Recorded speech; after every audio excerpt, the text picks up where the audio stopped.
నమస్కారం. వి తెలుగు న్యూస్కి స్వాగతం. హెడ్లైన్ చూద్దాం.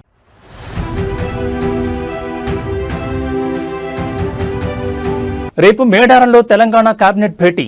పునర్నిర్మించిన గద్దెల ప్రారంభోత్సవం చేయనున్న సీఎం రేవంత్.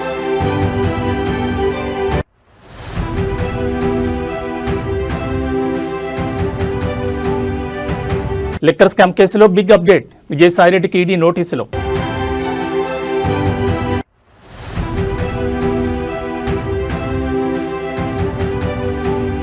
సీఎం తుగ్లక్ల నిర్ణయాలు తీసుకుంటున్నారు. మాజీ మంత్రి కేటీఆర్ సెన్సేషనల్ కామెంట్స్.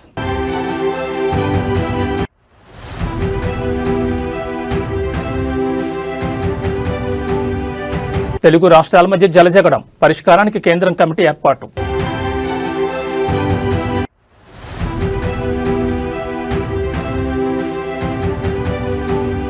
సంక్రాంతి వేళ తిరుమల కిటకిట. సర్వదర్శనానికి 24 గంటల సమయం. ఇక డీటెయిల్స్ చూస్తే తెలంగాణ రాజకీయ చరిత్రలో మరో కీలక ఘట్టం ఆవిష్కృతం కానుంది. రేపు ప్రసిద్ధ పుణ్యక్షేత్రం మేడారంలో ముఖ్యమంత్రి రేవంత్ రెడ్డి అధ్యక్షతన రాష్ట్ర కేబినెట్ సమావేశం జరగనుంది. త్వరలో జరగనున్న సమ్మక్క సారలమ్మ జాతర ఏర్పాట్లు, అభివృద్ధి పనుల నేపథ్యంలో ఈ పర్యటనకు అత్యంత ప్రాధాన్యత ఏర్పడింది. సాయంత్రం 4 గంటలకు ఖమ్మం పర్యటన ముగించుకుని ముఖ్యమంత్రి మేడారం చేరుకుంటారు. గద్దెల వద్ద ఏర్పాటు చేసిన ప్రత్యేక సాంస్కృతిక కార్యక్రమాల్లో రేవంత్ రెడ్డి పాల్గొంటారు. అనంతరం ములుగులోని హరిత హోటల్లో ముఖ్యమంత్రి, మంత్రుల బృందం కేబినెట్ సమావేశం నిర్వహిస్తారు. మరుసటి రోజు ఉదయం పునర్నిర్మించిన గద్దెల ప్రారంభ వేడుకల్లో ముఖ్యమంత్రి పాల్గొంటారు. ముఖ్యమంత్రితో పాటు మంత్రులు, ఉన్నతాధికారులు 2 రోజుల పాటు మేడారంలోనే బస చేరున్నారు. సుమారు 300 మంది అధికారుల కోసం వసతి ఏర్పాట్లు చేస్తున్నారు. ములుగు, గోవిందరావుపేట, పస్రా, లక్కవరం మరియు రామప్ప ప్రాంతాల్లోని ప్రభుత్వ వసతి గృహాలతో పాటు ప్రైవేట్ హోటళ్లను అధికారులు ఇప్పటికే బుక్ చేశారు. ముఖ్యమంత్రి పూర్తి మంత్రివర్గం 2 రోజులు ఇక్కడే ఉండడంతో పోలీస్ శాఖ అప్రమత్తమైంది. ఎటువంటి అవాంఛనీయ సంఘటనలు జరగకుండా 1500 మంది పోలీసులతో భారీ భద్రతా వలయాన్ని ఏర్పాటు చేస్తున్నారు. ములుగు జిల్లా యంత్రాంగం ఈ పర్యటనను అత్యంత ప్రతిష్టాత్మకంగా తీసుకుని ఏర్పాట్లను పర్యవేక్షిస్తోంది.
వచ్చి ఫ్రెష్ పోవాలి, వెళ్ళిపోవాలి, మళ్ళీ కొత్త వెళ్ళిపోవాలి, వచ్చి ఫ్రెష్ పోవాలి, వెళ్ళిపోవాలి. ఒక 1 అవర్ 2 అవర్స్ కోసం 6,000 7,000 ఎక్స్పెక్టెడ్ అంటే దీంట్లో మినిస్టర్స్ ఉంటారు, లేకపోతే ఎమ్మెల్యేలు, ఎమ్మెల్సీలు, మళ్ళా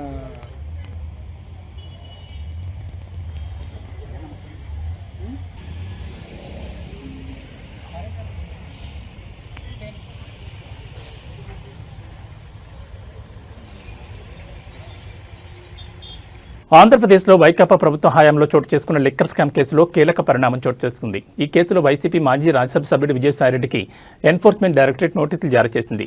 ఈ నెల 22న ఢిల్లీ లేదా హైదరాబాద్లోని ఈడీ కార్యాలయంలో విచారణకు హాజరు కావాలని నోటీసుల్లో పేర్కొంది. ఇప్పటికే ఈ కేసులో పలువురు రాజకీయ నేతలు, అధికారుల పేర్లు వెలుగులోకి రాగా తాజాగా విజయసాయిరెడ్డి నోటీసులు అందడం చర్చనీయాంశమైంది. మద్యం సరఫరాదారులు, డిస్టిలరీల నుంచి భారీ మొత్తంలో ముడుపులు స్వీకరించి ఆ డబ్బును హవాలా మార్గంలో ఇతర రాష్ట్రాలు లేదా విదేశాలకు తరలించినట్లు అభియోగాలున్న నేపథ్యంలో ఈడీ దర్యాప్తు చేస్తోంది. రాష్ట్ర ప్రభుత్వం ఏర్పాటు చేసిన సిట్ ఇప్పటికే సేకరించిన కీలక పత్రాలు, సాక్ష్యాల ఆధారంగా ఈడీ విచారణను మరింత వేగవంతం చేసినట్టు తెలుస్తోంది.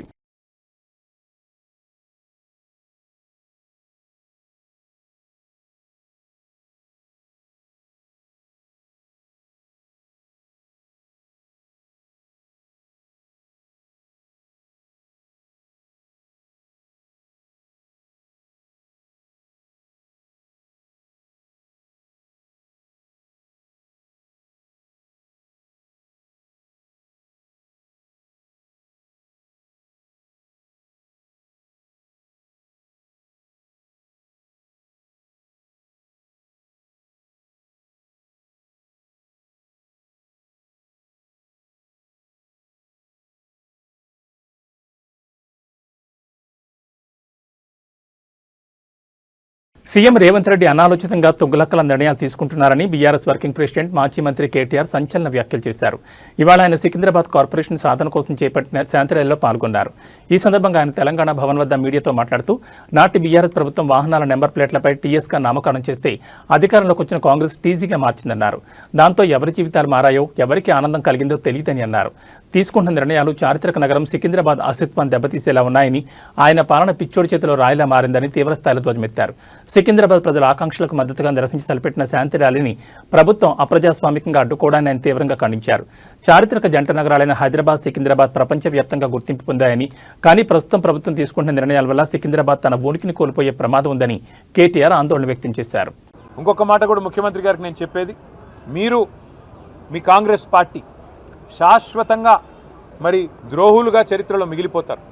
తెలంగాణ అస్తిత్వాన్ని దెబ్బతీసిన ద్రోహులుగా, తెలంగాణ తల్లిని రూపుమాపి కాంగ్రెస్ తల్లిని ప్రతిష్ఠించిన ద్రోహులుగా, తెలంగాణ సంస్కృతిని తెలంగాణ అస్తిత్వానికి చిహ్నమైన కాకతీయ కళాతోరణాన్ని, చార్మినార్ని, తెలంగాణ ఆడపడుచులకు అత్యంత ప్రీతిపాత్రమైన బతుకమ్మని, వీటిని దెబ్బతీసిన ద్రోహులుగా నీ ప్రభుత్వం, నీ పార్టీ నిలబడిపోతుంది. అదే కోవలో, అదే వరుసలో సికింద్రాబాద్ అస్తిత్వాన్ని కూడా మీరు ఏదైతే దెబ్బతీసే ప్రయత్నం చేస్తున్నారో ఇది మీకు మంచిది కాదు. ఒకటి మాత్రం పక్కా, ఇవాళ మీరు ఈ ర్యాలీని ఏదో భగ్నం చేసి మా వాళ్ళని కొంతమందిని అరెస్ట్ చేసి మీరేదో సాధించినాము అని చెప్పి మీరు పైశాచికానందం పొందొచ్చు, కానీ ఇది తాత్కాలికం మాత్రమే. తప్పకుండా శ్రీనివాస్ యాదవ్ గారు చెప్పినట్టు కోర్టుకి పోతాం. ప్రజాక్షేత్రంలో ప్రజల తరపున న్యాయబద్ధంగా నిరసన చెప్పే హక్కు మనకు రాజ్యాంగం ప్రసాదించిన హక్కు, డాక్టర్ బాబాసాహెబ్ అంబేద్కర్ మనకిచ్చిన హక్కు. అట్లాంటి హక్కును ఈ జనవరి మాసంలో, జనవరి 26 కేసీఆర్ గారి నాయకత్వంలో అధికార వికేంద్రీకరణ జరగాలి అని చెప్పి, ప్రజల దగ్గరికి పాలన పోవాలి. ప్రజాపాలన అంటే నిజమైన నిర్వచనం ప్రజల దగ్గరికి ఎంత సన్నిహితంగా పాలన ఉంటే అంత మంచిదని చెప్పి 10 జిల్లాల తెలంగాణని 33 జిల్లాలు చేసుకున్నాం. కొత్త రెవెన్యూ డివిజన్లు ఏర్పాటు చేసుకున్నాం. కొత్త మున్సిపాలిటీలు, కొత్త మండల కేంద్రాలు, అట్లాగే తాండాలు గ్రామ పంచాయతీలుగా అట్లా కేసీఆర్ గారి నాయకత్వంలో ప్రజల దగ్గరికి పరిపాలన తీసుకొని పోయే ప్రయత్నం చేసినాం.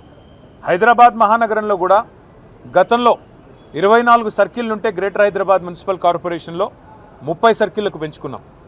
గతంలో 4 జోన్లు ఉంటే 6 జోన్లు చేసుకున్నాం. ప్రతి జోనల్ కమిషనర్కి, ప్రతి డెప్యూటీ కమిషనర్కి శాంక్షన్ లిమిట్స్ పెంచుకున్నాం. అంటే ఇవన్నీ చేసుకున్నాం, కానీ హైదరాబాద్ అస్తిత్వాన్ని మాత్రం మేము ముట్టుకోలేదు. హైదరాబాద్ అస్తిత్వాన్ని దెబ్బతీసే ప్రయత్నం చేయలేదు. ఎందుకంటే హైదరాబాద్ అనేది ఒక హైదరాబాద్ ప్రజలకు సంబంధించి కాదు, తెలంగాణ ప్రజలందరికీ గర్వకారణమైన ఒక ఐడెంటిటీ హైదరాబాద్, సికింద్రాబాద్ జంట నగరాలు అంటే మనం చిన్నప్పటి నుంచి వింటున్న మాట. అట్లాంటిది ఇవాళ ఈ తుగ్లక్ ముఖ్యమంత్రి ఆయన తీసుకున్న ఒక నిర్ణయం వల్ల సికింద్రాబాద్కు ఒక ఐడెంటిటీ అనేది లేకుండా, ఒక అస్తిత్వం అనేది లేకుండా సికింద్రాబాద్ని శాశ్వతంగా చరిత్ర పుటలకి మరి పరిమితం చేసే విధంగా ఈ ముఖ్యమంత్రి, ఈ ప్రభుత్వం తీసుకున్న ఒక నిర్ణయాన్ని వ్యతిరేకిస్తూ, ఒక రాజకీయ పార్టీ కాదు, సికింద్రాబాద్లోని అన్ని వర్గాల ప్రజలు ఒకటై, దానిలో అక్కడ ఉన్న ప్రజాప్రతినిధులంతా మా వాళ్ళు. సికింద్రాబాద్ ఎమ్మెల్యేగా పద్మారావు గారు ఉన్నారు, సనత్ నగర్కి శ్రీనివాస్ యాదవ్ గారు ఉన్నారు, అట్లాగే మరి మా నాయకులందరూ ఎమ్మెల్యేలు, ఎమ్మెల్సీలు ఉన్నారు. వారందరినీ కూడా వారు ఆహ్వానించారు.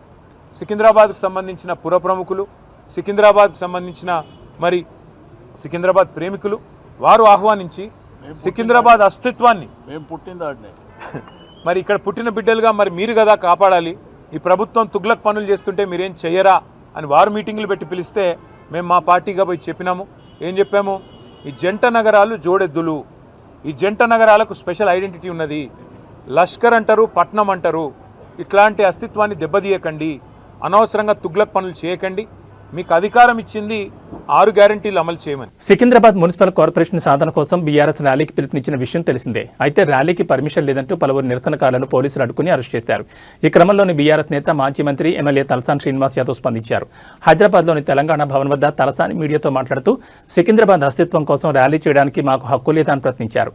ర్యాలీ చేస్తామని 5 రోజుల కిందట మేము అనుమతి కోరితే రాత్రి 10:40 పోలీసులు రిజెక్ట్ చేశారని తెలిపారు. ముందే ర్యాలీకి అనుమతి లేదని తెలిపితే మేము కోర్టుకు వెళ్లి అనుమతి తెచ్చుకునే వాళ్ళం కదా అని వెల్లడించారు. అనుమతి లేని సెక్రటరియట్ ముందు రేవంత్ రెడ్డి ర్యాలీ చేయొచ్చు, రేవంత్ రెడ్డి ర్యాలీకి వెళ్లే ప్రాంతంలో ఎవరైనా అడ్డుకుంటే వారిని అరెస్ట్ చేస్తారని ఫైర్ అయ్యారు. మేము ర్యాలీకి పిలుపునిస్తే కర్ఫ్యూ మాదిరి వేలాది మంది పోలీసులను పెట్టి అందరినీ అరెస్టులు చేస్తున్నారని ఎమ్మెల్యే తలసాని మండిపడ్డారు. పోలీసులు అనుమతి ఇవ్వకపోతే కోర్టు ద్వారా అనుమతి తెచ్చుకుని ర్యాలీ నిర్వహిస్తామని స్పష్టం చేశారు. మీరు రాత్రి 10:40 మీరు రిజెక్షన్ అని చెప్పి మేము అప్లై చేసింది 5 రోజుల కింద. ఒకవేళ మీరు నిన్ననో మొన్ననో రిజెక్షన్ చేస్తే మేము కోర్టు ద్వారా పర్మిషన్ తీసుకుంటుంటే, ఈరోజు ముఖ్యమంత్రి గారు ఎక్కడన్నా పోతేనేమో అందరిని అరెస్ట్ చేస్తున్నారు ప్రతిపక్ష పార్టీలని. వాళ్ళేమో ఇష్టానుసారం ర్యాలీలు చేసుకోవచ్చు. సెక్రటరేట్ రిస్ట్రిక్టెడ్ ఏరియా, సెక్రటరేట్ ముంగట కూడా ముఖ్యమంత్రి గారు పాదయాత్రలు చేసుకోవచ్చు. కానీ ప్రజాస్వామ్యం లోపల మాకు హక్కు లేనట్టు, మా అస్తిత్వం, మా సికింద్రాబాద్ ప్రజలు 220 సంవత్సరాల చరిత్ర ఉన్నటువంటి మా ప్రాంతాన్ని, మా ప్రాంతం పేరు లేకుండా మా అస్తిత్వం మీద దెబ్బ కొట్టినప్పుడు ప్రజాస్వామ్యబద్ధంగా మేము నిరసన చెప్పేటువంటి కార్యక్రమాన్ని ఈరోజు ఏర్పాటు చేసుకున్నాం. మీరు చూస్తే ఒక కర్ఫ్యూని తలపించే విధంగా కొన్ని వేలాది మంది పోలీసులు పెట్టి ఎక్కడదక్కడ అరెస్టుల పర్వం కొనసాగించడం అనేది దుర్మార్గమైనటువంటి చర్య. దీన్ని తీవ్రంగా ఖండించడమే కాదు, సికింద్రాబాద్ చారిత్రక వారసత్వాన్ని కాపాడాలని ఈ ప్రాంతాన్ని ప్రత్యేక మున్సిపల్ కార్పొరేషన్గా ప్రకటించాలని డిమాండ్ చేస్తూ భారత రాష్ట్ర సమితి తలపెట్టిన శాంతి ర్యాలీ ఉద్రిక్తతకు దారితీసింది. పోలీసులు ఈ ర్యాలీకి అనుమతి నిరాకరించడంతో పాటు పార్టీ శ్రేణులను ఎక్కడికక్కడ అడ్డుకుని అరెస్టులు చేయడంతో సికింద్రాబాద్ పరిసర ప్రాంతాల్లో ఉద్రిక్త వాతావరణం నెలకొంది. సికింద్రాబాద్ అస్తిత్వం, ఆత్మగౌరవ నినాదంతో బీఆర్ఎస్ నేడు భారీ నిరసన కార్యక్రమానికి పిలుపునిచ్చింది. ఉదయం 10 గంటలకు సికింద్రాబాద్ రైల్వే స్టేషన్ నుంచి ప్రారంభమైన clock tower, Patny, Paradise circle మీదుగా ఎంజీ రోడ్లోని గాంధీ విగ్రహం వరకు ఈ ర్యాలీ కొనసాగాల్సి ఉంది. అయితే శాంతి భద్రతల దృష్ట్యా పోలీసులు ఈ ప్రదర్శనకు అనుమతి ఇవ్వనున్నట్టు తెలుస్తోంది. రైల్వే స్టేషన్, ప్యాట్నీ సెంటర్ల వద్ద ఇవాళ తెల్లవారుజాము నుంచి భారీగా పోలీసు బలగాలు మోహరించాయి. ర్యాలీలో పాల్గొనేందుకు నల్ల బ్యాడ్జీలతో తరలివచ్చిన బీఆర్ఎస్ కార్యకర్తలను, నాయకులను పోలీసులు బలవంతంగా అదుపులోకి తీసుకున్నారు. రైల్వే స్టేషన్ సమీపంలోని ఆల్ఫా హోటల్లోకి వెళ్లిన పోలీసులు అక్కడున్న పార్టీ శ్రేణులను పోలీసు వ్యాన్లలో తరలించారు. ఈ క్రమంలో పోలీసులకు, బీఆర్ఎస్ కార్యకర్తలకు మధ్య తీవ్ర వాగ్వాదం చోటు చేసుకుంది. ప్రజాస్వామ్యబద్ధంగా నిరసన తెలిపే హక్కును ప్రభుత్వం కాలరాస్తోందని బీఆర్ఎస్ నేతలు ఆగ్రహం వ్యక్తం చేశారు. ర్యాలీ నేపథ్యంలో పోలీసులు సికింద్రాబాద్ వైపు వచ్చే ప్రతి వాహనాన్ని క్షుణ్ణంగా తనిఖీ చేస్తున్నారు. అనుమానితులను విచారించి పంపుతున్నారు. అరెస్ట్ అయిన వారిని నగరంలోని వివిధ పోలీస్ స్టేషన్లకు తరలించినట్లు సమాచారం.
అలా రండి మీరు అక్కడ పికప్ చేసుకుంటే లైట్ అంటే ఒక ఇద్దరిని పంపిస్తారు.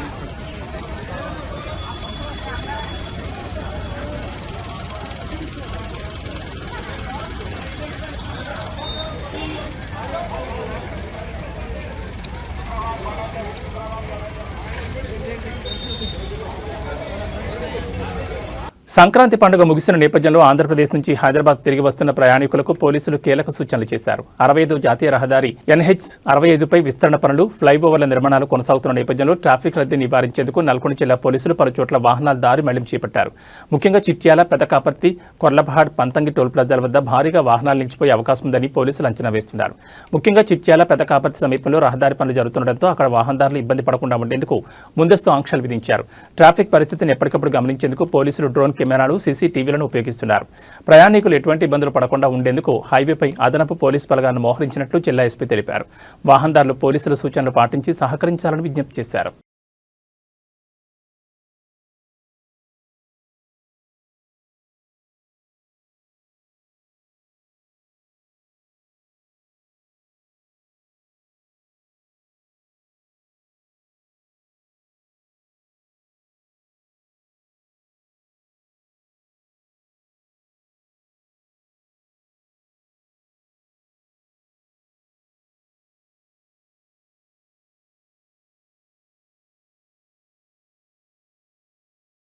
తెలంగాణ ఆంధ్రప్రదేశ్ రాష్ట్రాలు విడిపోయి దశాబ్ద కాలం దాటినా ఇంకా ఇరు రాష్ట్రాల మధ్య జల వివాదాలు కొనసాగుతూనే ఉన్నాయి. తెలంగాణ ప్రత్యేక రాష్ట్ర ఏర్పాటు నుంచి ఇంతవరకు పూర్తి స్థాయిలో నీటి కేటాయింపులు జరగకపోవడంతో వివాదాలు రోజురోజుకు ఎక్కువవుతున్నాయి. మరోవైపు ఏపీ ప్రభుత్వం అక్రమంగా ప్రాజెక్టుల నిర్మాణం చేపడుతోందని, తెలంగాణనే అక్రమంగా ప్రాజెక్టులు నిర్మించిందని ఏపీ పరస్పరం ఆరోపణలు చేసుకుంటూనే ఉన్నాయి. అయితే ఈ నీటి వివాదాలపై ఇరు రాష్ట్రాల సీఎంలు, మంత్రులు, అధికారులు స్థాయిలో కేంద్రంతో ఎప్పటికప్పుడు ఫిర్యాదులు చేస్తూ వస్తున్నారు. అయినా సమస్య కొలిక్కొచ్చింది లేదు. అందుకే కేంద్రం ఈ మేరకు కీలక నిర్ణయం తీసుకుంది. ఇరు రాష్ట్రాల మధ్య నెలకొన్న నీటి పంచాయతీకి చెక్ పెట్టేందుకు ఓ కమిటీని నియమించింది. ఇరు రాష్ట్రాల మధ్య నెలకొన్న నీటి సమస్యలకు చెక్ పెట్టేందుకు ఈ నెల 2న కేంద్రం ఓ కమిటీని ఏర్పాటు చేసింది. 15 మంది అధికారులతో కూడిన ప్రత్యేక నిపుణుల కమిటీని ఏర్పాటు చేసింది. ఈ కమిటీ కేంద్ర జలశక్తి ఆధ్వర్యంలో ఏర్పాటు కాగా దీనికి సిడబ్ల్యూసీ చైర్మన్ అధ్యక్షత వహించనున్నారు. ఈ నెల 2న ఈ కమిటీ ఏర్పాటు కాగా కమిటీ నేతృత్వంలో ఈ నెల 30న కీలక భేటీ జరగనుంది. ఒక విధంగా చెప్పాలంటే ఆంధ్రప్రదేశ్ తెలంగాణ జల వివాదాలపై కేంద్రం కీలక అడుగుపడినట్లే. 30న ఢిల్లీలో కేంద్ర కమిటీ తొలి సమావేశం నిర్వహించనుంది. ఇరు రాష్ట్రాల మధ్య నెలకొన్న నీటి వనరుల నిర్వహణపై తలెత్తిన సమస్యల పరిష్కారానికి కేంద్ర ప్రభుత్వం ప్రత్యేక కమిటీ ఏర్పాటైంది. 30న ఢిల్లీ సేవాభవన్లోని కేంద్ర జల కమిషన్ 3వ అంతస్తులో సమావేశం కొనసాగనుంది. కమిటీ సభ్యులంతా హాజరై ప్రత్యక్ష పద్ధతిలో చర్చలు జరపనున్నారు. కమిటీ తొలి సమావేశాన్ని నిర్వహించిన నేపథ్యంలో అందరిలోనూ ఆసక్తి నెలకొంది.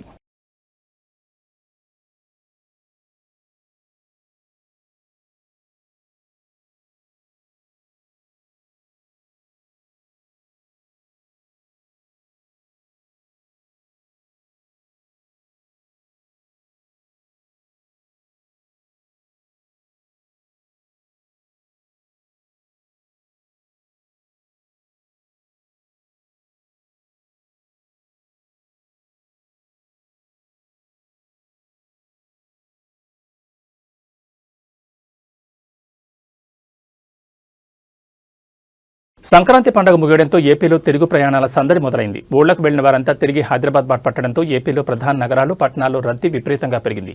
ఈ నేపథ్యంలో విజయవాడలోని Pandit Nehru bus stand, railway station ప్రయాణికులతో కిటకిటలాడుతున్నాయి. సంక్రాంతి సంబరాలు ముగించుకుని హైదరాబాద్, బెంగళూరు, చెన్నై వంటి నగరాలకు వెళ్లే ప్రయాణికులతో విజయవాడ నగరం జనసందడిగా మారింది. విజయవాడ బస్టాండ్లోని అన్ని ప్లాట్ఫామ్లు ప్రయాణికులతో నిండిపోయాయి. అటు రైల్వే స్టేషన్లో కూడా అదే పరిస్థితి నెలకొంది. రిజర్వేషన్ కోచ్లతో పాటు జనరల్ బోగీలు కూడా కిక్కిరిసిపోయాయి. ముఖ్యంగా విజయవాడ నుంచి హైదరాబాద్ వెళ్లే బస్సులు, రైలు ప్రయాణికులతో ఫుల్ అయ్యాయి. గత 2 రోజులుగా నగరంలోని రహదారులపై వాహనాల రద్దీ పెరగడంతో ట్రాఫిక్ ఇబ్బందులు కూడా తలెత్తున్నాయి. గమ్యస్థానాలు చేరుకోవడానికి ప్రయాణికులు గంటల తరబడి వేచి చూడాల్సి వస్తోంది. బస్సులతో పాటు రైళ్లలో కూడా రద్దీ విపరీతంగా ఉండడంతో దక్షిణ మధ్య రైల్వే పలు ప్రత్యేక రైళ్లను ప్రకటించింది. విజయవాడ, హైదరాబాద్ మధ్య నడిచే సాధారణ రైలుకు అదనంగా ప్రత్యేక రైళ్లను నడుపుతోంది. అయినప్పటికీ ప్రధాన రైళ్లలో వెయిటింగ్ లిస్ట్ వందల్లో ఉండడంతో ప్రయాణికులు ఇబ్బందులు పడుతున్నారు. ప్రైవేట్ ట్రావెల్స్ కూడా రద్దీని ఆసరాగా చేసుకుని ఛార్జీలు పెంచేస్తున్నాయని ఫిర్యాదులు అందుతున్నాయి. పరిస్థితిని గమనిస్తూ ఆర్టీసీ అధికారులు అవసరమైన చోట మరిన్ని అదనపు సర్వీసులను అందుబాటులోకి తెస్తున్నారు. సోమవారం నాటికి రద్దీ మరింతగా పెరిగే అవకాశం ఉందని అధికారులు అంచనా వేస్తున్నారు.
నెల్లూరు జిల్లాలో రౌడీ ముక్కలు మరోసారి రెచ్చిపోయాయి. దగదత్తి మండల కేంద్రంలో కత్తులతో వీరంగం సృష్టించిన రౌడీ గ్యాంగ్ ఒక మెడికల్ షాపును ధ్వంసం చేసి ప్రజలను భయభ్రాంతులకు గురిచేస్తున్నాయి. జిల్లాలో మళ్లీ కత్తుల కల్చర్ మొదలవడం స్థానికంగా కలకలం రేపుతోంది. మద్యం మత్తులో ఉన్న కొందరు యువకులు దగదత్తిలోని ఒక మెడికల్ షాప్ వద్దకు చేరుకున్నారు. షాప్ యజమాని బెదిరిస్తూ మేము డబ్బులు ఇవ్వం, మాకు కావాల్సిన మందులు వెంటనే ఇవ్వాలి అంటూ అడ్డగోలుగా డిమాండ్ చేశారు. ఆ సమయంలో షాపులో ఉన్న మహిళా సిబ్బంది వారు అడిగిన మందులు తమ వద్ద లేవని చెప్పడంతో రౌడీ గ్యాంగ్ ఒక్కసారిగా రెచ్చిపోయింది. మందులు లేవు అన్న మాట వినగానే ఆగ్రహంతో ఊగిపోయిన దుండగులు షాపులోని సామగ్రిని చిందరవందర చేశారు. కత్తులు చూపిస్తూ అక్కడ ఉన్న మహిళను భయపెట్టి పెట్టి షాప్ ఫర్నిచర్ మరియు మందుల అద్దాలను పగలగొట్టారు. పట్టపగలి నిత్యం జనాలతో రద్దీగా ఉండే ప్రాంతాల్లో ఇలా కత్తులతో దాడికి దిగడం చూసి స్థానికులు ప్రాణభయంతో పరుగులు తీశారు. ఈ ఘటనపై సమాచారం అందుకున్న బాధితులు పోలీసులకు ఫిర్యాదు చేసేందుకు సిద్ధమయ్యారు. జిల్లాలో ఇలాంటి అరాచక శక్తులు పెరుగుతుండడం పట్ల ప్రజలు ఆందోళన వ్యక్తం చేస్తున్నారు. పోలీసులు తక్షణమే స్పందించి నిందితులను కఠినంగా శిక్షించాలని, ఇలాంటి రౌడీజానికి అడ్డకట్ట వేయాలని పట్టణ ప్రజలు డిమాండ్ చేస్తున్నారు.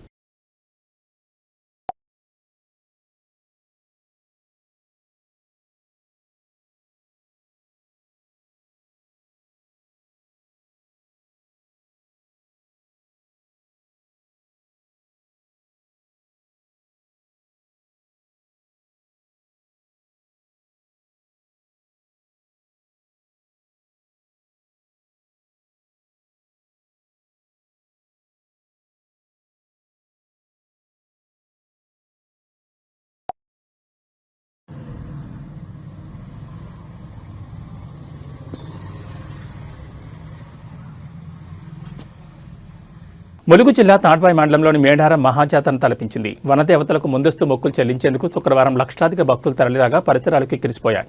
సంక్రాంతి సెలవులు ముగుస్తుండటంతో అమ్మవార్ల దర్శనానికి భారీగా భక్తులు తరలివచ్చారు. జంపన్న వాగులో పుణ్యస్నానాలు ఆచరించి సమ్మక్క సారలమ్మ, గోవిందరాజు, పగడిగిద్దరాజు గద్దెలపై ఎత్తు బెల్లం, పొడిబియ్యం, పసుపు, కుంకుమ సమర్పించి మొక్కులు చెల్లించుకున్నారు. ఉదయం పూట గద్దెల వద్దకు భక్తులకు అనుమతించిన పోలీసులు 10 గంటల సమయంలో రద్దీ పెరగడంతో గ్రిల్స్కు తాళాలు వేసి బయట నుంచి దర్శనం కలిగించారు. కళ్యాణ మండపం వద్దన్న క్యూ ద్వారానే భక్తులను దర్శనానికి పంపించారు. ఆర్టీసీ బస్టాండ్ నుంచి క్యూ ద్వారా వచ్చే భక్తులను గద్దెల వద్దకు వెళ్లకుండా గేట్లను మూసేశారు. ప్రోటోకాల్ దర్శనాలను కొందరిని దర్జాగా గద్దెల వద్దకు అనుమతించగా సామాన్య భక్తులు మాత్రం దర్శనానికి గంటల తరబడి వేచి ఉండాల్సి వచ్చింది. నిన్న ఒక్కరోజే 6 లక్షల మంది భక్తులు అమ్మవారిని దర్శించుకున్నట్లు అధికారులు అంచనా వేశారు.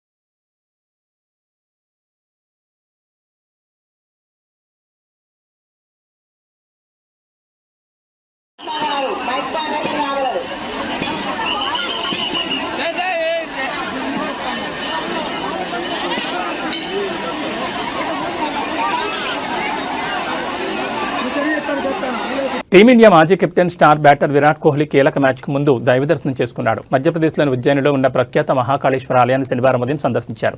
అతని వెంట సహచర ఆటగాడు స్పిన్నర్ కుల్దీప్ యాదవ్ కూడా ఉన్నారు. ఇద్దరూ కలిసి తెల్లవారుజామున జరిగే పవిత్ర భస్మహారతిలో పాల్గొని మహాకాళేశ్వరుడికి ప్రత్యేక పూజలు నిర్వహించారు. న్యూజిలాండ్తో జరుగుతున్న 3 వన్డేల సిరీస్ ప్రస్తుతం 1-1తో సమంగా ఉంది. ఇండోర్ వేదికగా జనవరి 18న జరగనున్న 3వ వన్డే సిరీస్ విజేతను నిర్ణయించనుంది. ఈ నిర్ణయాత్మక మ్యాచ్కు ఒక రోజు ముందు దేవుడు ఆశీస్సులు తీసుకునేందుకు కోహ్లీ, కుల్దీప్ ఈ ఆలయానికి వచ్చారు. ఇటీవల అద్భుతమైన ఫామ్లో ఉన్న విరాట్ కోహ్లీ ఐసీసీ వన్డే ర్యాంకింగ్స్లో తిరిగి నెంబర్ 1 స్థానాన్ని దక్కించుకునే విషయం తెలిసిందే. भारतीय टीम के सफल बोला बल्लेबाज विराट कोहली और स्पिन के जादूगर कुलदीप यादव भी यहाँ बाबा महाकाल की शरण में पहुंचे। विधि विधान के साथ उन्होंने बाबा महाकाल का पूजन अभिषेक कर आशीर्वाद लिया। जय श्री माता, जय श्री माता, जय श्री माता, जय श्री माता, जय श्री माता, जय श्री माता। తిరుమలలో భక్తుల రద్దీ కొనసాగుతోంది. సంక్రాంతి పండుగను పురస్కరించుకుని శ్రీవారి దర్శనానికి భక్తులు పెద్ద సంఖ్యలో తరలివస్తున్నారు. ఆలయ మాడవీధులు భక్తుల గోవింద నామస్మరణతో మారుమోగుతున్నాయి. ప్రస్తుతం వైకుంఠ క్యూ కాంప్లెక్స్లోని అన్ని కంపార్ట్మెంట్లు పూర్తిగా నిండిపోగా శిలాతోరణం వరకు వెలుపల క్యూ లైన్లలో భక్తులు వేచి ఉన్నారు. నిన్న ఒక్కరోజే మొత్తం 78,733 మంది భక్తులు శ్రీవారి దర్శనం చేసుకున్నారు. అదే రోజు 31,146 మంది భక్తులు తలనీలాలు సమర్పించారు. హుండీ ద్వారా వచ్చిన కానుకలు 3.41 కోట్లకు చేరుకున్నట్లు అధికారుల సమాచారం. ప్రస్తుతం ఎస్ఎస్డీ టోకెన్ లేని భక్తులకు సర్వదర్శనానికి సుమారు 20 నుంచి 24 గంటల సమయం పడుతోందని టీటీడీ అధికారులు తెలిపారు. భక్తుల రద్దీని దృష్టిలో ఉంచుకుని అదనపు ఏర్పాట్లు చేస్తున్నట్లు అధికారులు వెల్లడించారు. భక్తులు సహనం పాటించి టీటీడీ సూచనలను పాటించాలని విజ్ఞప్తి చేశారు.